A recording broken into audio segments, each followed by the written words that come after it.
You're watching Good Day Siouxland with Nick Wilson and meteorologist Victor Perez. From KCAU 9 News, this is Good Day Siouxland. Good morning. It's 6:45 on this Wednesday morning. I'm Nick Wilson. And I'm Maggie Warren. And it's a smoky morning too. Yeah, still smoky out there, and those temperatures slowly starting to climb up just a bit. We did start off very, very smoky. We do have reduced visibilities continuing. You can see that out in Wayne. That smoke not just reflected in those lights, but all over the Wayne State College campus. And you can see temperatures down quite a bit from yesterday too, looking at between 10 and 15 degrees cooler, 10 degrees cooler here in Sioux City, 15 degrees cooler in Omaha, 14 degrees cooler in Neely, Yankton, and Esterville. So definitely a more seasonal morning out there. You can see those temperatures in the 50s and 60s right now. 62 in Sioux City, 52 in Bloomfield, and 56 in Neely. And looking to be a chilly morning out there at the bus stop. So definitely put those kids in a light jacket before you send them out there to the bus stop. Looking chilly towards the afternoon too, but slowly warming into the 60s and 70s. So definitely looking to be a nice day, but you will want to limit your time out there with the smoke still in the air, reducing air qualities, and definitely have a nice warm day going on for us today. Nick? Thanks, Maggie. Well, breaking overnight, U.S. Secretary of State Antony Blinken arrived in Kyiv early this morning on an unannounced visit to Ukraine. It comes just hours after Russia launched its first missile attack in a week against the Ukrainian capital city. Blinken's trip aims to track the progress of Ukraine's ongoing counteroffensive and to signal continued support from the U.S. U.S. officials say possible alternative export routes for Ukrainian grain could also be a topic of discussion. And the latest USDA crop report is out, and it shows quality has gone down again in the Siouxland states. In Iowa, just 49% of corn is now rated good or excellent. That's down another 2% from last week. In South Dakota, 44% of corn is now in that category, down 10% from the week before. And 51% of Nebraska corn is good to excellent, down 4% from last week. And it's a similar story when it comes to soybeans too, with 49% of the Iowa crop now rated good to excellent, 46% for South Dakota, and 47% for Nebraska. But it's not just regional corn and soybean crops facing drought conditions and other obstacles. The owner of Country Apple Orchard near Harrisburg in Lincoln County, South Dakota, says his trees were impacted by a drought and a pest known as a thrip. That means there will be no apple picking at his orchard this year.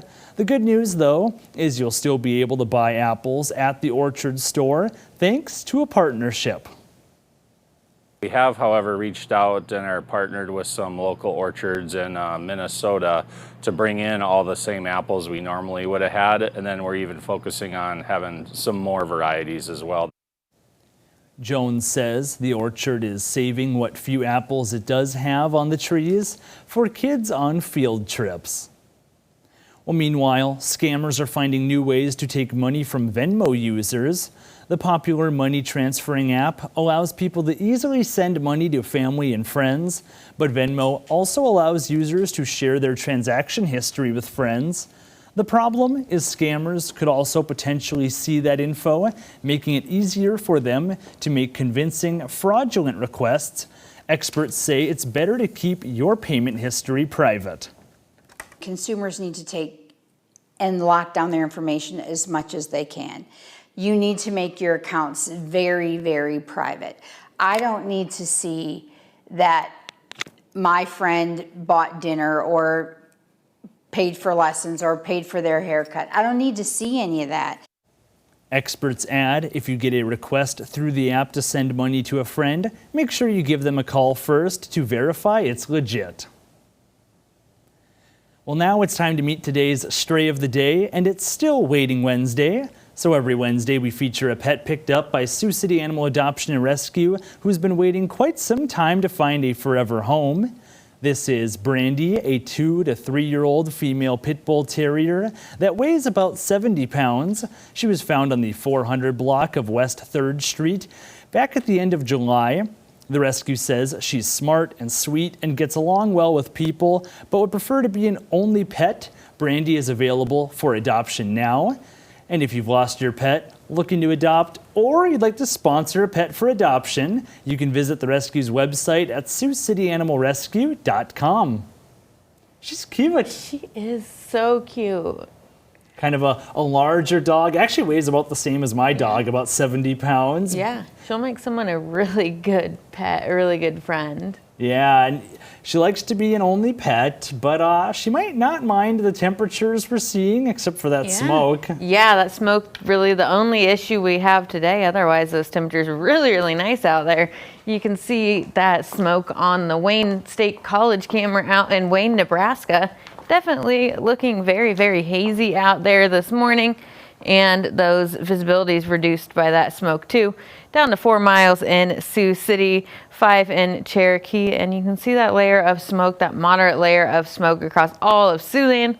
That will be with us through our day today, as will some reduced air qualities and that moderate to unhealthy range, those reds, that more unhealthy area. Temperatures though in the 50s and 60s, so very seasonal out there. 62 in Sioux City, 58 out there in Wayne, and you can see those winds out of the northwest. That's really what is pulling that smoke in, but also pulling that cooler air, that drier air too. Did see a couple showers yesterday, but overall we are dry now. Most of that rain out there towards Illinois into the Indiana area. 79 degrees that high today, mostly sunny, again with that wildfire smoke lingering around. And looking at 48 degrees for tonight, mostly clear as those winds begin to ease, and we'll see that smoke start to let up too. Staying a bit warmer for Thursday, warming into Friday, Saturday before we get some more rain chances back in for our weekend and cool things down more. Once again, those temperatures into the 70s, lows into the 50s, and even upper 40s for us. So definitely looking at a nice extended forecast with even those slight rain chances for us. Thanks, Maggie. Now we turn to sports, where the spotlight is on volleyball this morning, with local matchups going down at the high school and college levels. Anthony Mitchell has the highlights in your morning sports wrap. Good morning, Siouxland. Yesterday, a big day for volleyball in the metro area, with high school and collegiate squads clashing. Starting off the action in Sergeant Bluff, as SPL hosted Bishop Heelan Crusaders, aiming for back-to-back wins for the first time since 2016 in this series. SPL, though, has won 12 of the last 13 matches. Heelan starting off strong. Malaya Hacker winds up for the spike, getting wedged in between the net and the defense, falling for the point. SPL up 10-8. Visitors cutting the deficit in half off the ace from Melissa Real. Bishop Heelan with a few of those in the first set. Crusaders would take the lead. Home team staying in. Bree Vandentop teeing it up, sending it right into the hardwood. Heelan on the serve up. A couple of points later, Gia Bathurst joining, sends it, but a pair of Crusaders team up for the block. Rejection. Later on, Bishop Heelan connecting with Hacker for the kill. Heelan sweeps SPL 3-zip. More from the Metro. South Sioux City moving over to Iowa to take on Sioux City East. Black Raiders take the first two sets, now up 23-10 in the third, make it 24-10. Missed serve takes it to match point. Cardinals, though, not going down without a fight. Next point ball to Bella Moret on the outside. No response. SSC shaving the double-digit deficit by 1 point, but that's as close as they would get. Eliana Harris putting some spin on this ball. Too much for South Sioux City to handle. East takes set 3, 25-11. They stay unbeaten at home with the 3-0 sweep. Up next, a War Eagles showdown. Phenom Bailey Boovie and Hinton, one of the top teams in Class 2A, hosting Harris Lake Park. Blackhawks win the first two sets, looking like the same story in set 3. Gabby Friesen brings the hammer to the hardwood, part of a 10-0 run from the Blackhawks. They got it done from distance, too. Ahead 17-2. Friesen sneaks one to the corner for the service ace. Wolves, though, not giving up. They're trailing 21-5. Kendall Niemeyer returning the favor. That's back-to-back service aces for Harris Lake Park. But Hinton proved to be the top dog all night long. Belle DeRocher serving up match point. Good luck getting it over Bailey Boovie, the sophomore, using the height advantage for the stuff. That'll seal set 3, 25-9. Hinton improves to 5-0 with its 5th straight sweep on the Wolves. 3-0.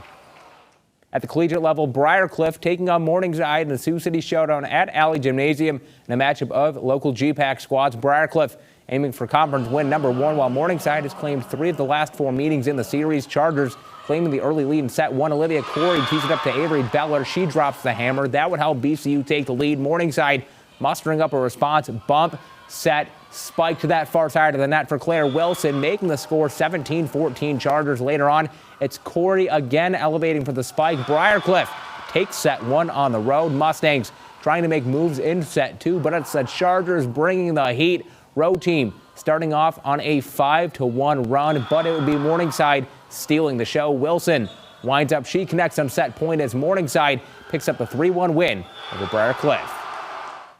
That'd be all for sports. Have a good day, Siouxland. Now let's take a look at this morning's top stories. It's what you need to know before you go. Woodbury County supervisors have selected new representation on the panel overseeing construction of the new jail. This comes after complaints over a lack of transparency on the project.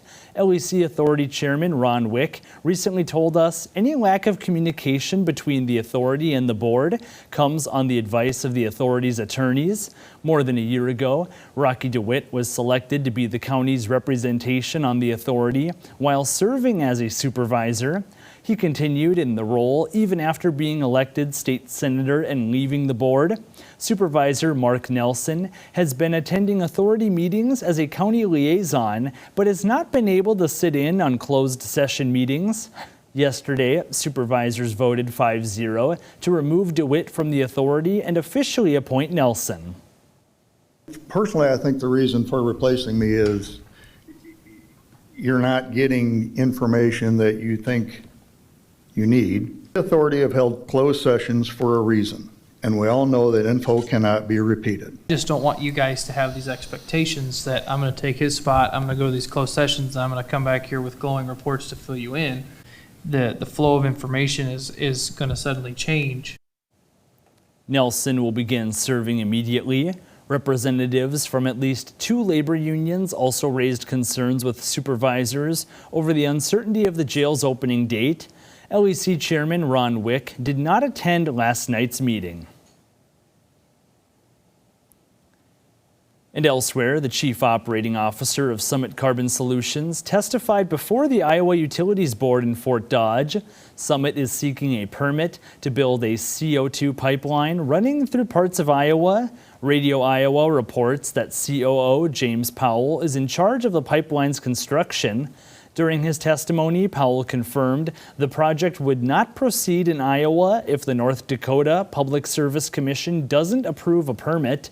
Meanwhile, according to an attorney questioning Powell, the city of Erling, Iowa, has submitted an objection to move the pipeline farther from city limits. At this late stage in the project, it's very difficult to move the pipeline. But not impossible. It's very difficult to move the pipeline within this application, and I don't intend to amend this application. But you're moving it in North Dakota. We had some incentive to move it in North Dakota.